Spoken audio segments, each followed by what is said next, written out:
Ay, naku. Hindi, kung walang nagbantay sa akin, di, kanina pa ako talaga. May bantay. Baka magkita kami bukas, baka Indianin ito.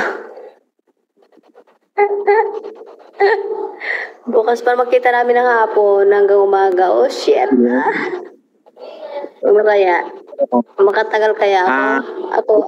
I-prepare mo yung mattress mo, ha? Hayop ka, ha? I-prepare mo yung mattress mo. Tade, mag-alive ako bukas, di makita niyo siya. Ayan si number 4. Oo. Tignan mo, inabatan na nga picture ko ba? Ako ba? Ako yan. I-prepare mo yung mattress mo, sure mo yan. Tanga na magiging almoranas Dadi, yung ko magalang baliktad na yung mattress ko, baliktad na. Nakalagay na sa noo. Oo. Ba yan?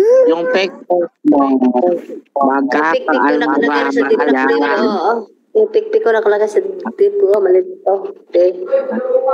Nakakita ka na ba ng pekpek na may almoranas? Yung pekpek ni Rose, may almoranas.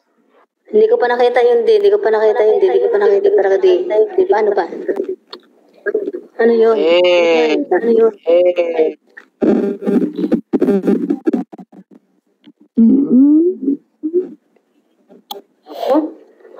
Huwag naman ito. Mga 10 na, papasok ko sa dalawang alaga ko. Dalawang alaga ko na kulang kasama.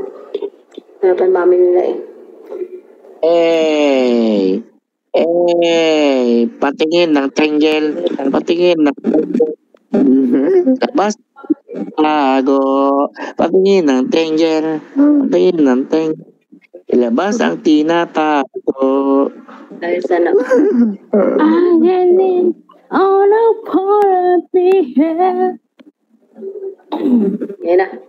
Putang na. Lakas palang impang ng alak na. Bukas kaya.